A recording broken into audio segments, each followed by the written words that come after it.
Hello again, and welcome to another edition of the Pro Football Focus Fantasy Slant podcast. I am Michael Moore, your usual co-host and regular host this week. I'm also joined by our eminent sub, Joey Cartolano. Say hello, Joey. How you doing?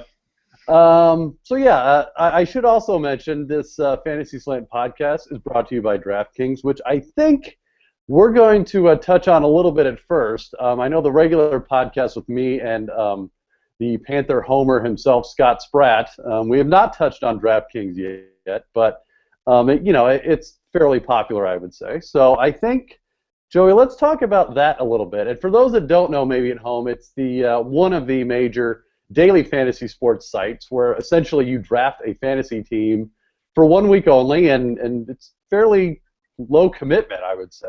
You're not really tied down by a major knee injury or suspension or anything like that. So, Joey, why don't you tell us, first, just in general, what's sort of a strategy you employ for that, and what did you do this week?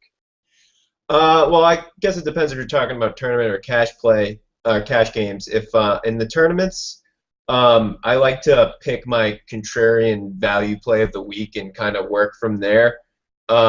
You're not going to win. You could have the best lineup of studs even without a salary cap, and you're not going to win every week. You have to have one of those contrarian plays that has a very low ownership percentage if you want any hope of taking down a GPP. With cash games, I like to spend on quarterback and running back because you can really control how many touches, their volume. With cash games, it's all about high floor, and with the GPPs, it's all about high ceiling. So when you're looking for high floor, I think it's good to invest in a quarterback who's going to throw a lot, a running back who's going to get a lot of carries, because that's more predictable than how many targets a receiver is going to get in any given week. Right. So Roethlisberger definitely would have been a good tournament play this week, I think is what you're saying. Yeah, yeah. I can't imagine too many people owned him.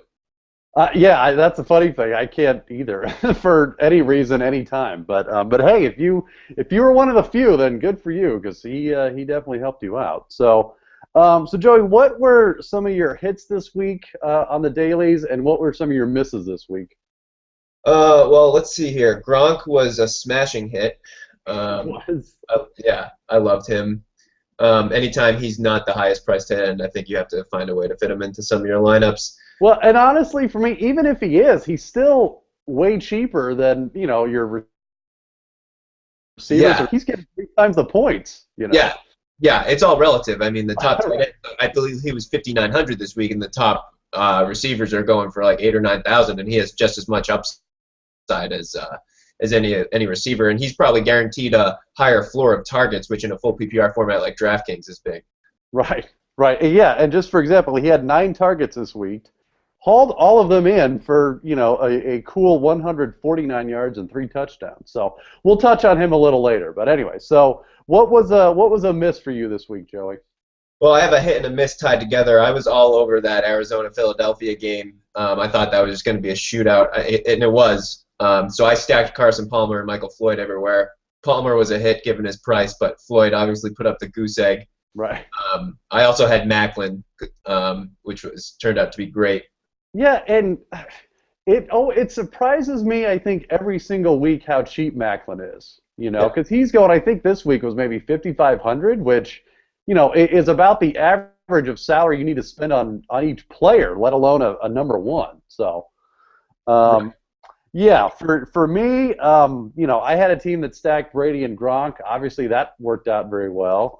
And you made a good point earlier, especially with the tournament games. You have to go big, essentially, or go home. So, and I think you and I, we talked offline before this, both had Dante Moncrief at some point or another. He was a hit too. I mean, I think he was going for the cheapest salary possible, which was $3,000.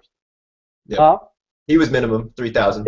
Yeah, and he ended up going for 7 and 122 and a touchdown. So, look, thankfully the Indy coaches wised up and got Hakeem Nicks the hell out of there. But yeah, and we'll touch on Moncrief a little later. So, but yeah, that was just a little daily insight. So, just to wrap that one up, Joey, who are you looking at next week if you've looked that far? I hate to go down narrative street, but I really like Ahmad Bradshaw next week. I haven't looked at his price, but he's playing against his Look, former team, the Giants, on Monday night, so that's a revenge game. I like. narrative street is a popular street, Joey. It's okay. So I like Bradshaw. I haven't looked at too many of the prices. I'm trying to think of some of the marquee matchups. I know Indy and the Giants on Monday night, and then you got the Denver and the Patriots. It seems like it would be a shootout, but I don't know. There's actually a 40% chance of snow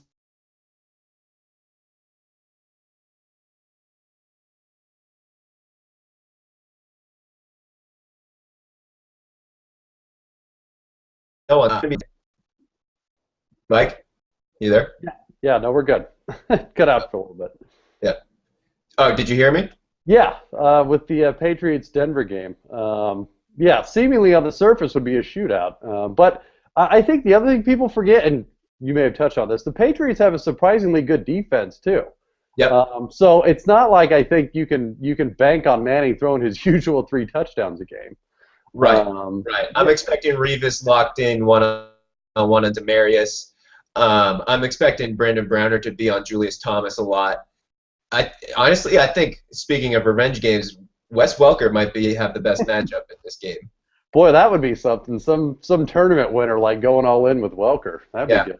I'm expecting a lot of Welker and Edelman in that game because you got to think Denver makes Gronk the #1 priority. They double them on pretty much every snap, and then they put Talib on the fell.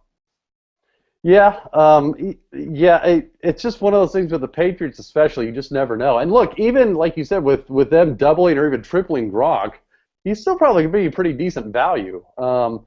Speaking of the tight ends, though, Julius Thomas has been a tad disappointing, if I don't say so myself, the last couple of weeks. He hasn't produced like he did, when he was really in those first 3 weeks off. So I caution people with the price relative to what they're going to get out of it. So I tweeted about this week. I think Julius Thomas is a great sell in Dynasty right now. Yeah.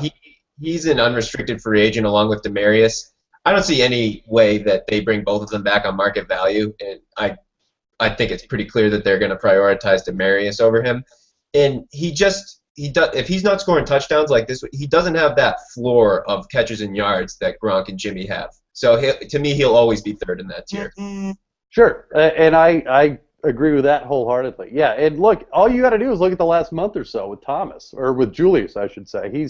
You're right. His floor is a lot lower than a lot of other guys. So, well, good. That was sort of the daily insight. So, let's get to the games, Joey. So we touched on a couple of these guys. We're going to look at some usual studs that maybe were for injuries or whatever reason hadn't been getting a lot of attention.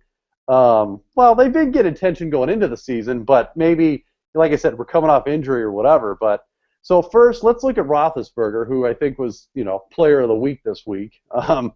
40 of 49, 522 yards, and somehow 6 touchdowns. Now, what's more amazing, Joey, that stat line or the fact that Le'Veon Bell had no touchdowns? I'm not surprised at all about Bell not getting any touchdowns. That's Todd Haley right there. But yeah, I mean, incredible game by Roethlisberger. It seems like Indy is going to be in a lot of games like this year, and Luck's going to benefit from it, and whoever's playing against the Colts are going to benefit from it because their defense is not very good without Robert Mathis. It doesn't travel well, and Luck is obviously going to be keeping the tempo up the entire game. So I think this is an indication, not that we didn't have enough already, that whoever you want to be invested in, whoever's playing Indy in any given week. Well, yeah. So I guess that leads me to another question, which is, not that Roethlisberger isn't, a good tight end fantasy and in real life, but where do you place Roethlisberger after a game like this? I mean, I think he was squarely in the quarterback 2 group heading into this game now, and some people might be a little too excited after a game like this, but did it move the needle at all for you, or is it just, hey, this is how inconsistent Roethlisberger can be? The needle on him has moved for me a little, and it has less to do with the outcome of this game than it does the emergence of Martavis Bryant as a legit #2 receiver. And this is coming from a big Marcus Wheaton fan. He just didn't get it done. If you give Brown, someone opposite him that he's seeing single coverage. Antonio Brown's going to beat single coverage all day, every day. And now that they have a respectable target, at least we think, in Bryant on the opposite of Brown, that gives Ben another option. It opens up the offense a little. And Le'Veon Bell, I mean, is there a better back in football right now? I don't. Forte maybe. I don't think. Him or Murray, but I still credit the offensive line for Murray, but yeah. Yeah, I mean, it's the whole offense looks very, very good, and you know, you could say they were a little bumpy the first month or so, but I mean, yeah, they're going to be in a lot of games just based on their offense. Well, and quite honestly, they're going to be checking it based on their defense too. Yeah, so let's talk about Bryant for a second. He's an interesting guy, and look, we can maybe well, let's do this. Let's just come back later because he is a rookie, so he'll fall squarely in the dynasty ranking discussion later. But yeah, so I guess so. You know, final verdict at least for this week. Roethlisberger, what, low end quarterback one for you now, or if you're in a 12 or 14 team, I think, and the rest of your roster is stacked, I'd be fine with them starting him. You just got to be ready to deal with the inconsistencies. Sure, yeah. For the couple games, he'll throw for 170 and a touchdown. You know, yeah. And that touchdown will be to, of course, Antonio Brown, because who else would it be to? Yeah. So going down the sort of depth chart, Arian Foster, and it's not like this was a breakout game by any means. He's been doing pretty well all season, but he had 151 yards on the ground yesterday with 2 touchdowns. Added 4 catches for 22 yards and a touchdown. Look, the knock on him has always been injuries, obviously. He's never not produced when he was healthy. So, you know, I guess the big question, at least for you, Joey, is how far do you ride Foster at this point? I mean, he's proven he can stay healthy the first half of the season. Is that enough for you to sort of go all in on him on this season? On this season, I think it's safe to. Because as big of a workload as he's getting, Bill O'Brien is doing a good job of mixing in Alfred Blue. They're getting Hopkins and Johnson involved in some short screens to take away some carries. But that being said, if you're in a dynasty league, I don't think there's any bigger sell right now. I mean, he's just waiting to fall off the cliff. Right. Well, and you know, the sad part is, it seems like most of the running backs are, at least the good ones, right? Yeah. Like him, Murray. I mean, they're literally defying the odds at this point of how far they've stayed healthy. And you know, again, if you're a Murray or Foster owner, you're just crossing your fingers that it can wait until the end of the season. You know? And when I say fall off a cliff, that's a testament to how good Foster is, because he is so good right now. You could get such a haul for him that I don't think I could say no. Like, I think if you were talking to a contender right now, if you say you're a middling team in Dynasty, you decide you want to reload for next year instead of go for it. If you could probably sell Foster for 2 or 3 first rounders right now if you get the right owner, and I would do that in a heartbeat. Yeah, especially with how rare running back ones are, you know, just in general. Yeah, I completely agree. And for the record, Arian Foster is 28, which is as we all know, the running back age of death. So, yeah, I think you're spot on with that assessment. You're really playing with fire, I think, at this point with Foster, because you're either gonna win with him or you're gonna go down with him. Yeah, redraft, you just got to ride him out, but Dynasty definitely. Yeah, I would agree with that. So let's keep going down the list. And man, so Rob Gronkowski, I'm pretty sure you can say he, at least for this season and maybe beyond, has surpassed Jimmy Graham. Is that fair? I think so. I mean, he's always been the real tight end, the better real tight end, I should say, because of his blocking ability. And when he's fully healthy, that translates to better fantasy numbers because he's on the field more. When Gronk's 100%, he's playing 99% of the snaps. Even when Graham's 100% healthy, he's coming off in certain running situations. They're not having him block in line on every play. When he's healthy, Gronk is on the field for the Patriots on every play, and they have the option of running play action to him on any given play. And yeah, if he's good to go like he is right now, he is the clear number 1 player at the position. I watch every game, obviously, here in New England, and he looked so tentative in weeks 1 through 4, and you can just see such a difference with him right now. I mean, that 46-yard touchdown he was just shoving guys off him, and he showed some speed to outrun. And once he gets ahead of steam going, you're not stopping him. So yeah, it was a real vintage Gronk game, if I don't say so myself. I mean, It was just. Yeah, he was just manhandling people, and they knew it. That's always the amazing thing. They knew that's what they were doing, and he still defied them. And you're talking a team. No offense to your Patriots, but your receiving threats are Brandon LaFell, Julian Edelman, and Danny Amendola occasionally, I guess. Don't forget Brian Timms. And Brian Timms, yeah, dynasty prospect all the way. Yeah, but it's just amazing to me with that. Even Graham.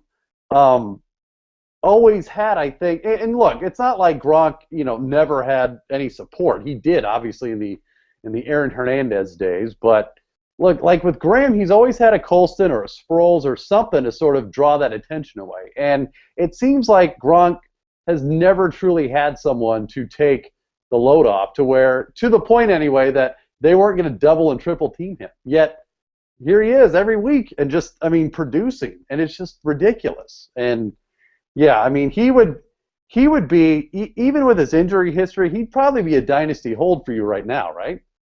Yeah, the guy is 25 years old. Let's not he's been around for people forget that there's a 2-year just because they emerged in the same year. Graham is 27 and Gronk is 25. Right, and again, I don't want to jinx it, but the New England offense. And look, you can back me up on this. Looks better this year than last year. Is that fair to say? Oh yeah, absolutely. They were talking about this on the radio today. The development of Edelman, LaFell is better than anything they had last year. Which is crazy. I know. If you would have said that at any point before this year, you would have been crazy. But yeah, and let's not forget about Tim Wright. He had 6 for 67 and a touch. They're trying to get him going in that Hernandez role, and I think that's just only going to expand over the course of the season. And we saw what Gronk did in those 2 tight end sets back in 2010, 2011.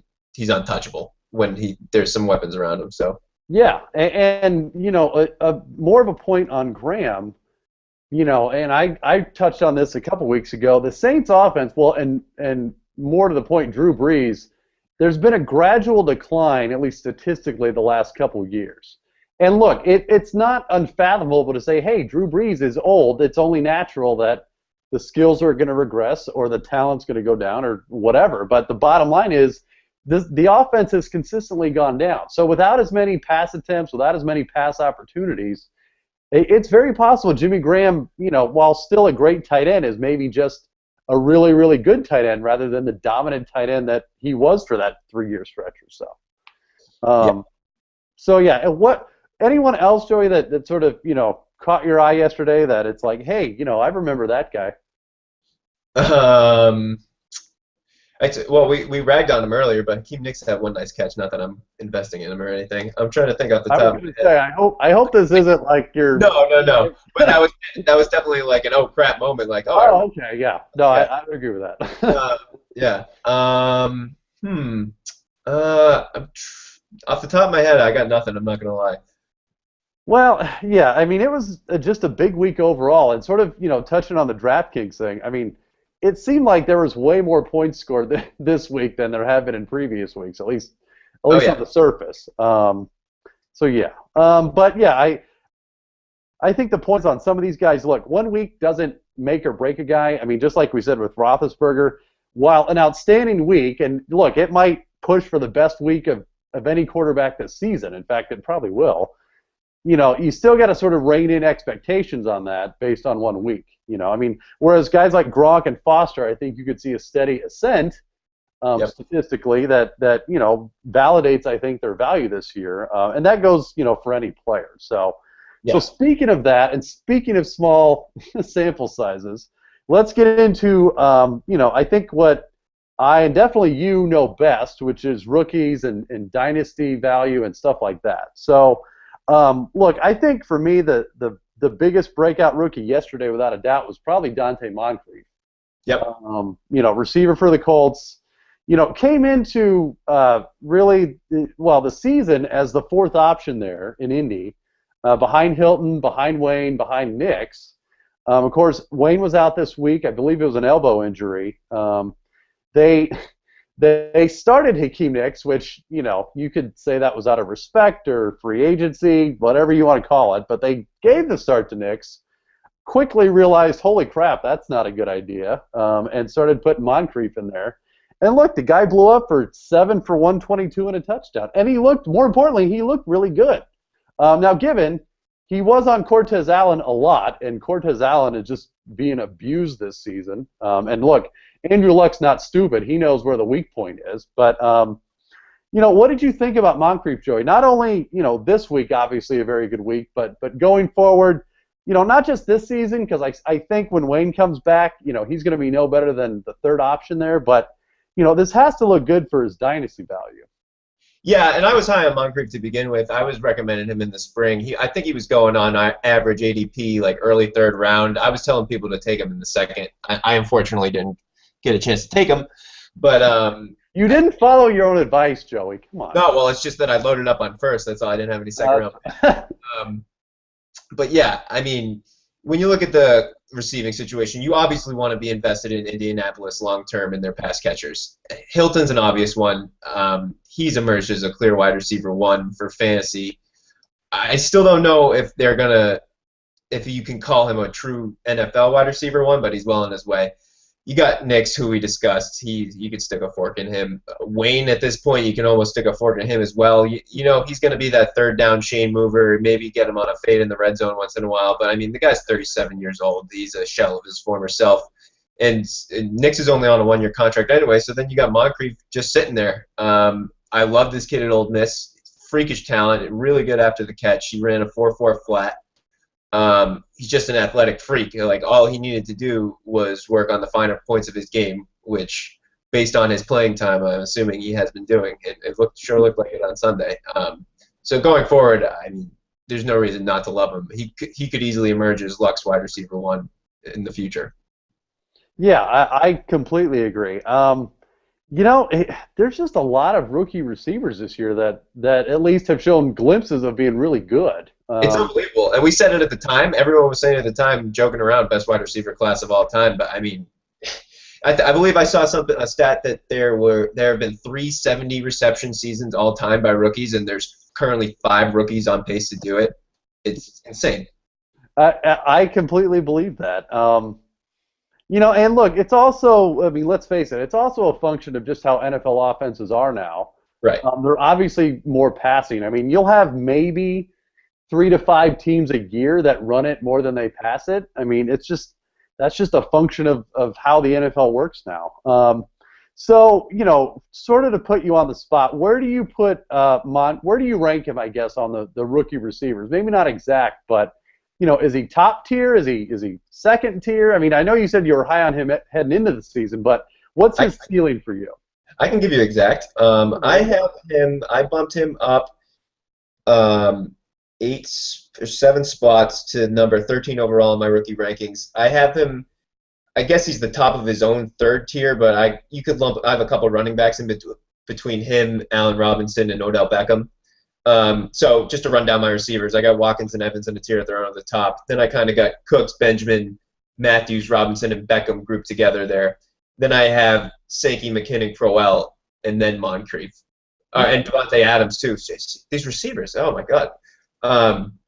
It's insane. So I'm looking at this now, literally, let's see, 1 running back, 2 running backs. Out of my top 14 guys, 10 are wide receivers.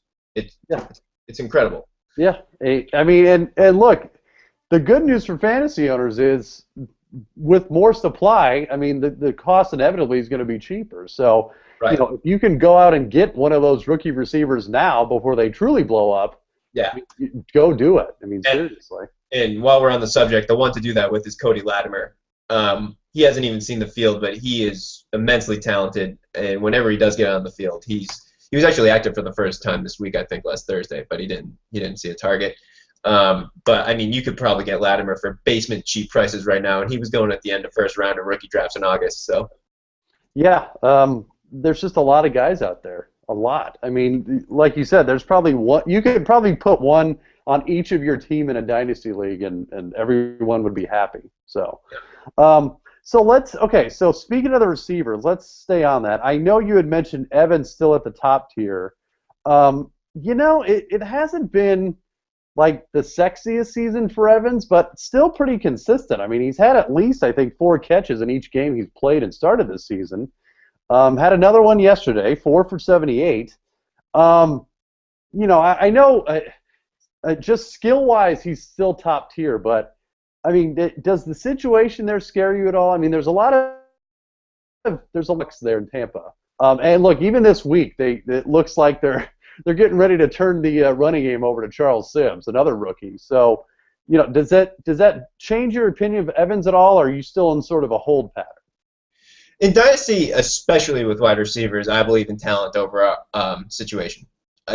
You did not draft Mike Evans at number 2 overall or whatever you did in August to bail on him now. I'm not worried about it at all. If you look at his efficiency stats, he's still averaging 15 or 16 yards a catch, which is elite level. He's just not getting the target volume right now, which is expected when you have a very good wide receiver, obviously, you and Vincent Jackson. But, I mean, I love his situation long term, to be honest with you. He's learning it from Jackson right now. What receiver in the NFL could you ask to teach him better than Vincent Jackson? They have the exact same playing style. They're already talking about trading Jackson. Who knows if that'll happen by the time this airs tomorrow. But even if he doesn't, his days are numbered in Tampa. And it's only a matter of time till Evans is getting 10 targets a game.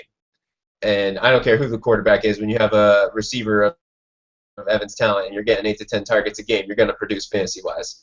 And the Bucs right now are looking at a top 5 pick. If they were to get Winston or Mariota, oh man, I mean, his arrow's pointing straight up. Yeah, I would probably agree with that. I mean, it just hasn't been, I think, as good a season as some people thought with Tampa. I think some people thought they could be, kind of a sleeper with a decent defense and they still have well, I'm not going to say they have a pretty good offense. They have a decent offense. And look, for all we know, Charles Sims could be a spark for that offense. I mean, certainly not Doug Martin, who I think he's certainly in the running for most disappointing, I think, running back this year. It's unfortunate, but yeah, like you said, with Evans, look, and he's still a young guy too. I mean, he's still only 21. Yeah. I mean, even if this season is like his practice run, okay, you've got a 22-year-old stud going into next year that has 1 season under his belt. Yeah. The arrow's pointing straight up with him. He's 21. Watkins is 21. There's some really young guys in this class. Robinson is 21 too, I believe. I mean, we can touch on Watkins, but I mean, I don't think there's a point. There's not much to be said other than the fact that you got to finish that run, man. Oh man. I'll say this: at least he scored one in that game, Right. and it's luckily it was a blowout, right? I mean, if they would have lost by 1 or 2 touchdowns, yeah, that could have been really bad. But and look, who knew? All you needed to do was insert a Kyle Orton, and you had magic. So and you have Watkins averaging 50 yards a catch. Right. So another receiver, we touched on him a little earlier. Martavis Bryant, who again is an interesting guy. He started across Watkins at Clemson. There was no doubt he was considered extremely raw. Was a pure height and jump guy. But, look, in relatively short amount of time, meaning 7-8 weeks, he's proven to be a fairly reliable target for Roethlisberger in that offense. So, going back to your up-to-date rankings, because, you already admitted you had him, where do you put Bryant now? Or let's start with where you had him before and where you have him now.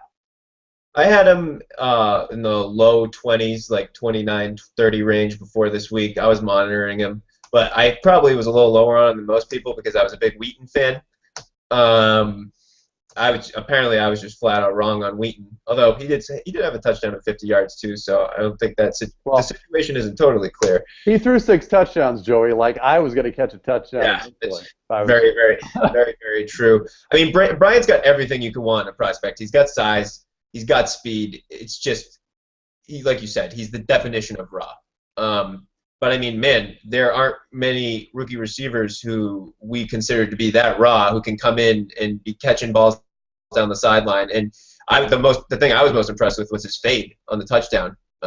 having the body control to keep his feet in, going up and getting the ball. I mean, if he becomes a red zone target for them, I mean, he could be usable this year.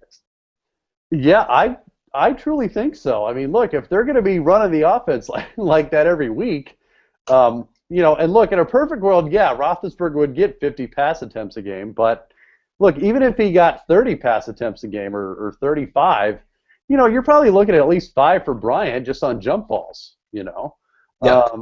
Yeah, I would be very interested in Bryant, especially heading into next year. I think things could shake out to where he eventually does start across Brown.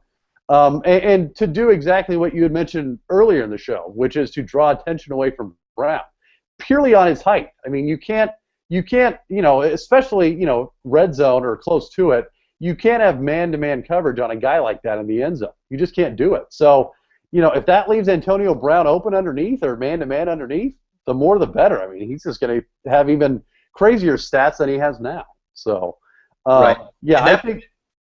sorry, that second receiver position on the Steelers, we've seen it bear fantasy fruit before with Emmanuel Sanders. Antonio Brown was in that role himself once when Mike Wallace was there. And Wheaton was getting the targets. He just wasn't doing anything with them.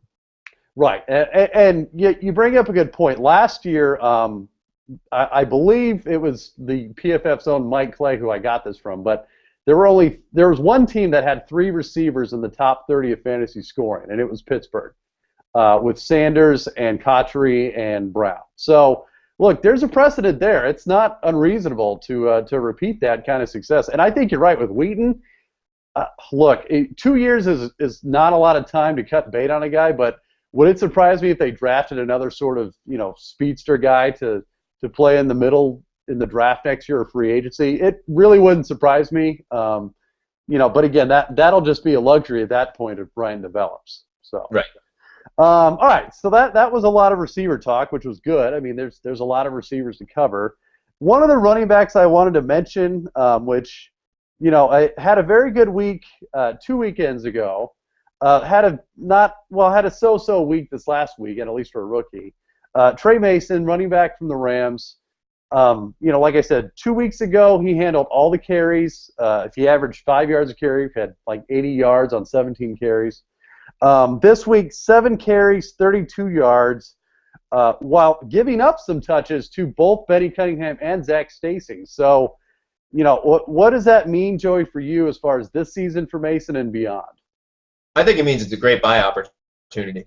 I wasn't a huge Mason fan coming out, but I liked him. You can't help but be impressed with what he did in the SEC with those type of defenses. And you just watched him in that game a couple weeks ago that you referenced. I mean, if you've been watching Stacy or Cunningham at all, yeah, they look okay, but they're clearly volume dependent. Mason had a second gear that they just don't have, and he may be deficient in pass protection and catching the ball, but I'd much rather try and have a guy who has the burst that he has out of the backfield and try to teach him to pass protect and teach him to catch the ball. Then because you can't teach speed, you can't teach Stacy to all of a sudden become an elusive runner. And despite what he's doing, Jeff Fisher historically has always wanted a bell cow back, and I think at some point the cream is going to rise to the top. The Rams season is pretty lost anyway. I think it's a great buy low window right now, because by the time week 13, 14 rolls around, Jeff Fisher's going to say, screw it, let's play the kids, and that kid is Trey Mason. Yeah, I think you're spot on. A couple numbers. I mean, yeah, like you mentioned with Zach Stacy, even handling the load last year, still finished with 3.9 yards a carry. Mason this year, whether he got the entire load or half of it, is still at 4.5 yards a carry, which, on the surface doesn't seem like a lot, but half a yard over, hundreds of carries adds up pretty quickly, And yeah, you're absolutely right about Fisher. Every year he's been with the Rams anyway, he's had a running back with at least 250 carries. And then, of course, going back to his Tennessee days, he had Chris Johnson, who had, I think, like 1,000 carries for a couple years there. And I'm with you. I think Mason is clearly the better back out of those three. Now, that's not to say he's, going to be long-term, but at least I think for the rest of this year and at least next year, I think Mason is it. I mean, look, that team just has a lot of holes right now, and I don't think running back's going to be too high on their list when it comes to draft time or free agency next year. So I think Mason has probably carved himself out a good little role there. And look, who's to say if they can't get a decent quarterback in there and some decent receiver weapons that take some of the load off Mason and he can open the field up a little more. So, all right. So we touched on this subject a little bit ago with the Bucs running back situation. I mean, all the signals point to Charles Sims. I mean, look, it wouldn't surprise me if Sims had like 30 carries this weekend and Martin was like inactive, right? Well, it was weird because today, within an hour of each other, there was one report that said Sims is expected to have a huge role down the stretch, and then another report where Lovie Smith is saying that Doug Martin needs more touches. So, I don't know. Which, of course, could also mean like Doug Martin has 50 carries and, Or they're trying to shop him for a trade. Who knows? Right. Well, I don't know if I'd be telling people he's lost his step if I'm trading them. But so what did you have Sims heading into the season? And obviously, not much has probably moved because he had the injury that has kept him out this entire time. But where does that leave Sims now for the rest of this season and next season? I had Sims as like a nice third-round rookie pick in the summer, and I think he's still right in that range. His specialty is pass catching. He's a very smooth receiver out of the backfield, and he does have some wiggle to him. My problem with him for Dynasty is that he's already 24 years old. He's really old coming out of college. So he's already at his physical peak, which you prefer that running back was ascending as he started his career. I have him slotted in with like the Andre Williams and Devontae Freemans of the world, right behind Lorenzo Taliaferro and Kadeem Carey, who I think have better long-term situations. But yeah, I mean, he's definitely worth the fly. I wouldn't be surprised if he emerged as a usable flex option even this year, and I think he could. At the very least, he's going to catch passes. So in PPR leagues, that's valuable. Yeah, and just maybe as a final note, does this mean Doug Martin's done? We can sell him. I mean, yeah, if you can get something for him. Right. I don't know what you could, but yeah, if you can, go for it. Yeah. Another rookie running back, Jerick McKinnon, he blew the doors open at the beginning of the season.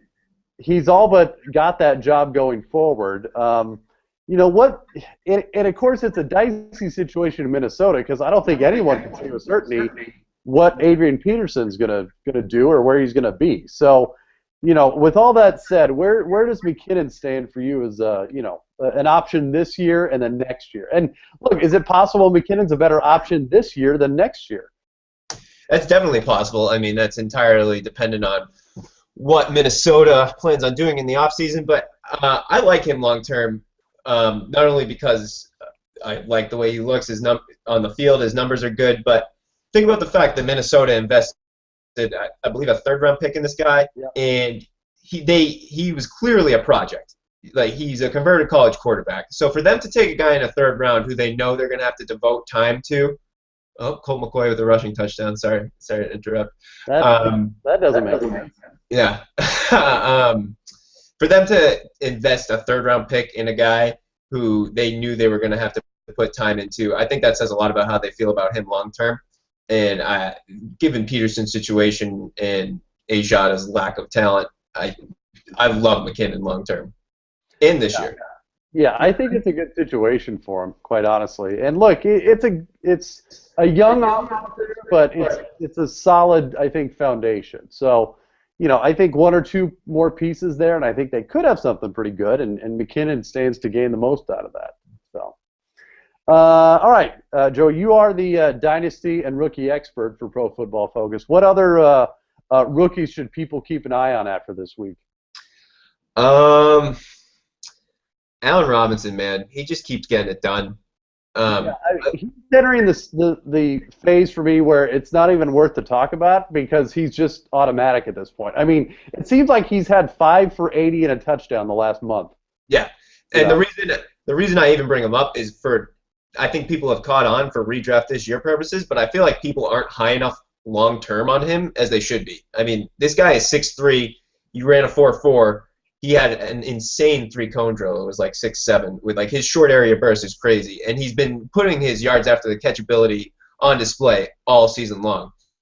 And the thing is, he's tied to a young quarterback who we think is good. I think Bortles is good. And he hasn't, his A-dot, Robinson's, is still hovering around 10 or 11.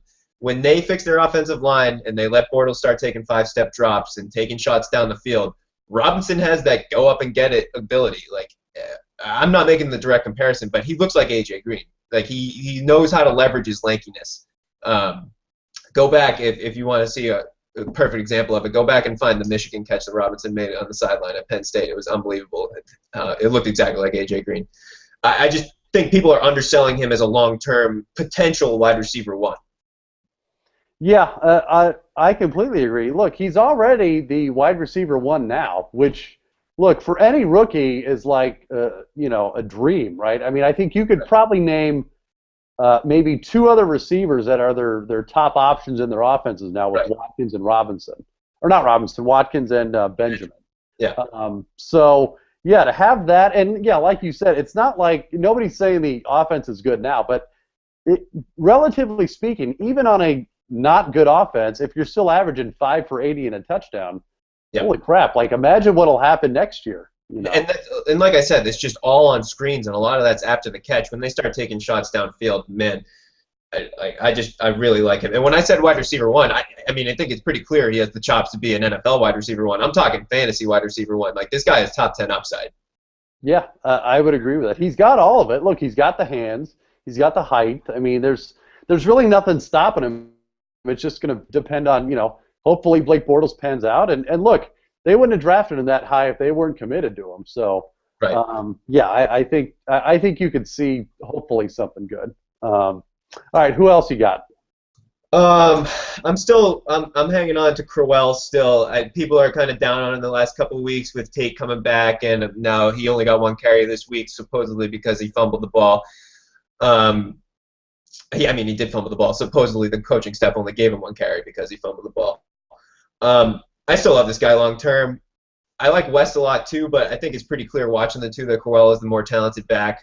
I think we all can agree that Ben Tate is not going to hold up much longer. And even if he does, you can lock Ben Tate in for 5 missed games every year, and he only signed a 2-year contract in Cleveland. Crowell's 21 years old. He's a perfect stash on your bench right now. It's like he's the perfect high upside stash. I'd be looking to buy him if people are down on him right now. I don't think there's any doubt he's got the best talent long term on that team. And look, class. Yeah. And look, the fumbles, that can be fixed, right? Like you said before with Stacy, you can't teach speed, but you can teach a guy to not fumble. So, look, even if that is the problem and that's what is holding him back in that offense, I can't believe that's a problem forever for him. Right. So I got Crowell just below McKinnon there. Just moving down the list. Austin Seferian-Jenkins had his first touchdown yesterday. Unfortunately, he followed it up with walk-off fumble. I'd still be fine. Hey, at least rookie, Anthony Barr had a return touchdown, so you still get your rookie fix in. Yep, for your IDP leaguers here. I actually just bumped Seferian-Jenkins over Ebron in my dynasty rankings. Ebron was holding on by a thread as is, and this has nothing to do with Ebron being injured. He just hasn't looked that good. He drops a lot of easy balls, and they've been giving him some usable red zone targets, and he just hasn't been doing much with them. So I'm bummed. So ASJ is my number 1 tight end in the class right now. Yeah, and I know the usual fantasy slant host Scott Spratt has mentioned this all along, but Ebron's drop rate was fairly high, relatively speaking, compared to the other tight ends in this class. So it's not like it's coming out of left field, like, oh God, he's got the dropsies all of a sudden. This was who he was, and look, I think people accepted that risk, but it was a risk. And look, it wasn't 100% that Ebron was going to magically figure out how to catch the ball now that he was in the NFL. I mean, the odds indicated he probably was still going to drop some balls, and it shouldn't come as a surprise to anyone that he still is. So I think that's completely reasonable. And look, especially in this day and age of immediate satisfaction in the NFL and fantasy, I completely agree. If you got a rookie that's producing now that looks just as good as a guy with the quote potential, Go with the guy that's producing now, man. I mean, squeeze all you can out of him. I mean, with the exception of quarterback, I truly think there's no other position that you can afford to wait and develop for, more than like half a season or three-quarters of a season. They're either going to have it at that point or they're not. Is that pretty fair to say? I think that's fair. Though I like second and third year running backs. But that has nothing to do with that has less to do with development than it does opportunity. Right. By the way, Romo's out of the game. Yeah, he hurt his back again. Another shocker. So. Yeah. Well, okay. So yeah, moving down my list here. After Ebron, I had Jeremy Hill still sitting above Brandon Oliver and Trey Mason. It's funny. I feel like people don't look at Oliver as a rookie. I feel like they look at him as a retread. But let's see. Just moving down the list, we got West still holding on. Taliaferro and Carey are really interesting. I'm a big fan of Taliaferro. I think, look, they've got a good combo going this year with Forsett, sort of handling first and second down duties, and Taliaferro getting the short yardage. But look, Forsett's not going to be there long term. He's not like a dynasty option. No. As much as he's looked very good this year, look, he's 29, one-year deal. He's not going to be there next year. Taliaferro is really the only guy there that A, is probably going to be on the roster next year, but B, also probably looks the best overall of all the backs there. I think it's completely possible he starts there next year and does pretty well. I don't think he's going to be quite the PPR machine that Forsett is, but look, even if not, and he's still getting 20 carries a game next year, which I think is what really Harbaugh and Kubiak would prefer. I think he could turn in some pretty good games next year. Yeah, I mean, he's never going to be a three-down back, but he's doing what Andre Williams should be doing. Right. Which, look, thankfully Bernard Pierce, his true colors came out and gave him that opportunity. So. Yeah. Well, good. All right. Anyone else, Joey, that caught your eye this week that we should that the listener should be on the lookout for? Caught my eye this week. No one necessarily. Let me ask this: when will Johnny Manziel play? Tell me. I was just going to talk about a couple guys who are just sitting there lurking in the shadows right now. Manziel will be playing within the next 3 weeks. You have to think. Look, if they win 2 out of those 3, then he's not. I know. I mean, maybe it's just wishful thinking on my part. I think with the Harvin trade, Paul Richardson, you got to bump him up a little. They took him in the second round. Jason Witten in for the score. There we go, tie game. Wow, that's I think the first time all season. But yeah. Oh my God, he is talking about over the hill. Dynasty by Gavin Escobar. Let's see, Andre Williams. So right in this tier, I'm just looking behind Taliaferro and Carey. I got Bortles as my first quarterback. Manziel not far behind him. Andre Williams and Devonta Freeman kind of lumped together. Jarvis Landry too. I like Landry. I think that's an underrated guy, especially in PPR leagues. I mean, look, Tannehill, he'll have his good days and his bad days, but at the very least, it looks like Landry's his safety valve. And in PPR leagues, look, that's not bad. It's not great. I don't think he's going to evolve into a wide receiver 1 or 2 anytime soon. But look, for flex play or wide receiver 3, I think if you're desperate, I think you could do worse than that. Yeah, and I like him for Dynasty especially. A lot of scouts preferred him over Beckham, believe it or not, because they played together at LSU. Yeah. Yep. Yeah, so that's kind of, I usually do a top 30, so that kind of rounds it out there. James White is sitting there at 30, but, I mean, Jonas Gray looked good this week. I got to think you can't trust a Patriot running back, Joey. Come on. No. Not even Shane Vereen. Shane Vereen will tease you and just leave you high and dry. That's what they do, okay? Yeah, he's sitting there with Devonta Freeman, too. I mean, talk about a disappointment. I know in my home Dynasty League, Freeman got taken at 9 overall. The fact that he hasn't emerged. Oh, he did in mine, too, so you're not alone. Yeah. I mean, the fact that he hasn't emerged as at least their third down back is pretty concerning to me. Well, Yes, but at the same time, I'm fairly confident we'll see a new coaching regime there Yeah. sometime soon. So, look, it's possible that for whatever reason, Mike Smith loves to play his gritty veterans and is keeping the man down, and who knows, he could bust out before next year starts. So. Yeah, definitely could be. Well, good. No, that we covered a lot of ground there. I think from the dailies to the redraft to the dynasty. So hopefully, the listeners at home got their fix on something. So, but I think that will about do it. The Monday night game I think is pretty close to its conclusion. So, I want to thank Joey for huh? Not close enough. Oh well, yeah, yeah. For those of you still in like the $1 million contest on DraftKings, good luck. But yeah, thank you, Joey, for subbing in again. No doubt we will see you again soon. And thank you all for listening. Again, this was the Fantasy Slant podcast brought to you by Pro Football Focus and DraftKings, and we will see you next week.